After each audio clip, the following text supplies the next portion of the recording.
Hey folks, welcome to Hank's True Barbecue. Today is rib day.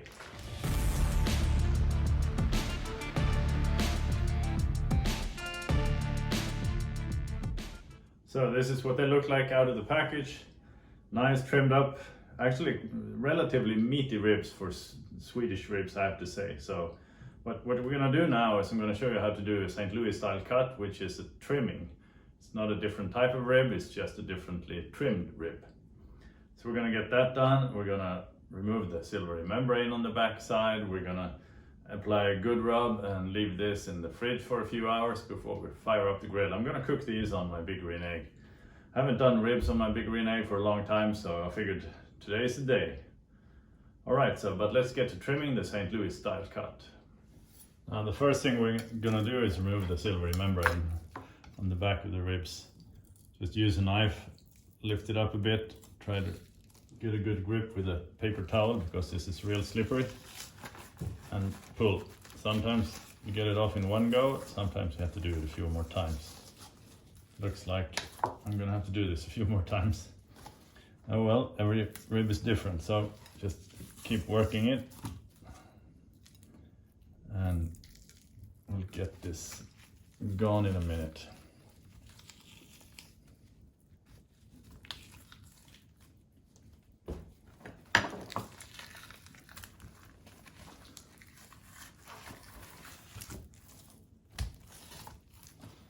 There you go, membrane off. Now the next thing to do is do the St. Louis style cut, and what that means is, well, if we're gonna flip it over, if you look at the rib like this is the right hand side of a pig, and this is the ribs coming down, and this is where the sternum, breastbone, is the ribs attached to the sternum. They do that with a bit of cartilage, so if you feel here, if you grab this and you wiggle it a bit, you can find that separation between the rib and the cartilage that attaches to the sternum. We flip it over, and this is what I'm talking about. This has been kind of sawed already, but there's still a little bit more wiggle to go, so we're going to trim this off here. What this does is basically it means it's going to be easier to cut the ribs because there's nothing stopping you from sawing through the rib right here when slicing it before serving.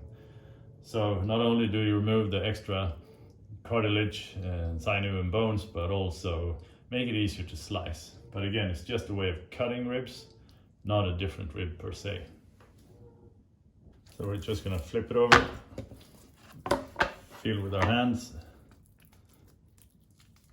If you wiggle like this, you can tell where it's, so I'm gonna stick a knife down here and start cutting. It's gonna be quite easy, as you can tell, because there is no real bone. If I was cutting here, I wouldn't be able to make my way through it. See? Easy. And presentation wise, it's nice to serve like a rectangular rack of ribs. This does not go to waste though. There's still good meat in here. I trim it up, grind it or fry it, give it to the dog, etc. But still good eating, so don't waste that.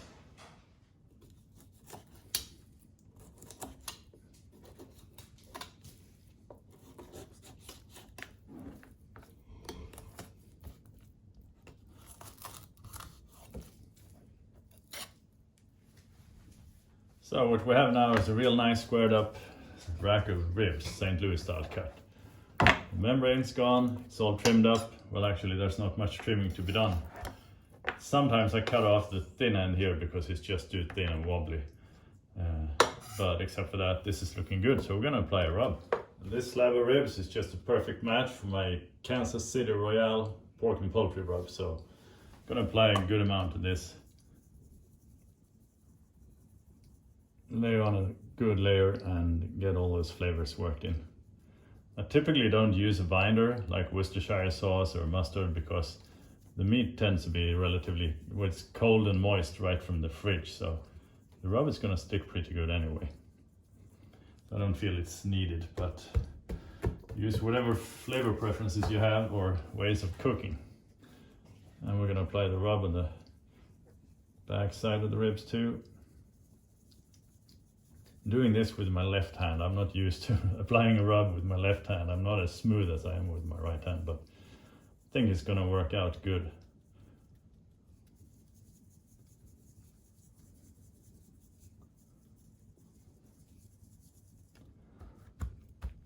should be good. See if I need to touch up the top side, but yeah, just a few blank spots.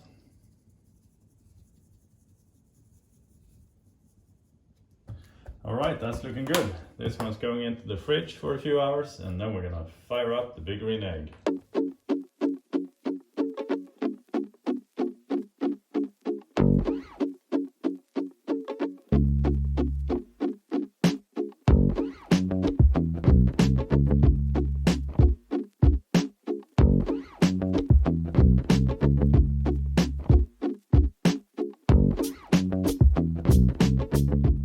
The grill is up to temp, 120, and I'm gonna get those St. Louis style ribs on. Oh, this is gonna be good. Now you may have noticed that I didn't add any wood chunks for smoking, and that's because I'm trying out this new charcoal, lump charcoal made of oak. And for that reason I want to see how much or how little flavor the raw charcoal adds. But this should be good. I think that's nice. So close the lid and smoke it. Now for this cook to assist me, I plugged in the Pit Viper fan and it's being run by the brand new Fireboard 2. So this should be smooth sailing.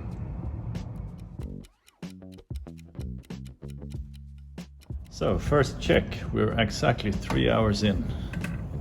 Oh man, that's looking good. But I think I'm gonna wrap them now and cook them in butcher's paper and then unwrap.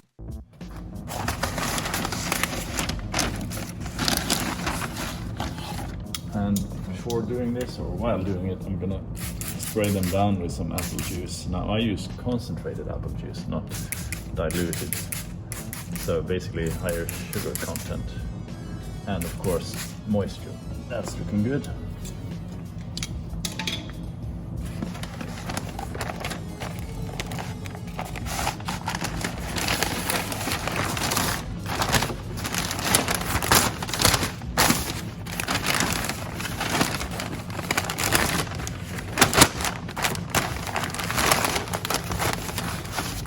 I'm gonna fold this in so I keep the meat side up still. Now that's nice looking wrap. Back onto the grill.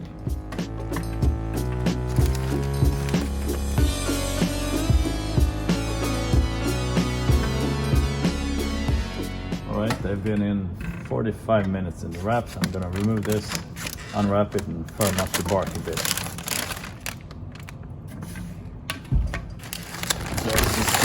Quick look, see what it's like. Oh, they're looking good. Nice. I'm gonna get these back on the grill. I'm gonna give them a quick spritz and then we're gonna, like I said, firm up this bark just a bit. And how do you know when they're done? Well, we're gonna use the bend test.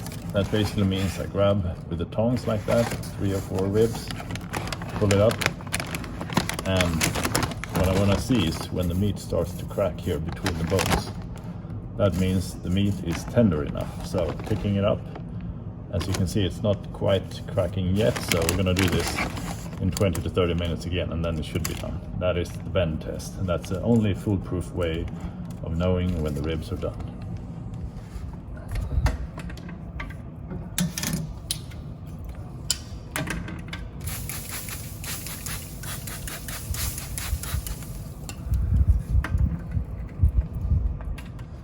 So we've smoked them unwrapped for another 30 minutes, so time for a second bend test check. So I'm just gonna grab them here, lift them up. See, now they start to crack a little bit, but not enough, not what I want. So we're gonna leave them for another 15, but the bark is coming along nicely. Really good surface on these. All right, give them another 20 and they should be done. So the final 20, they should be done now, but let's give it a quick look and a test. Oh man, you see that bark? That's a beautiful mahogany red color. Oh, these are looking good. See, now they start to crack. So this is the perfect example of a bend test. Ribs are done. So check out the color and bark on these ribs. They look real good. It's gonna be fun tasting these. Perfect color, really nice. All right, let's dig in.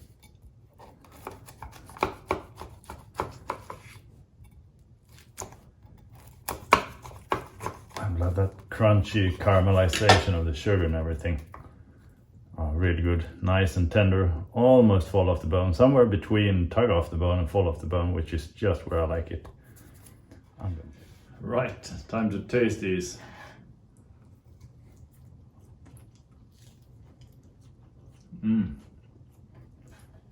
Real good flavor, just the right level of sweet or sugariness on the top, like the bark.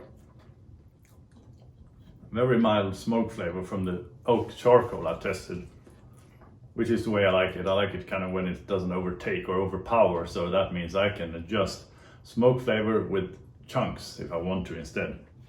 So good charcoal, great tasting ribs.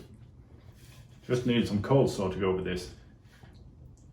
Overall cooked though, it was like 3 hours roughly, a little bit more than 3 hours uncovered.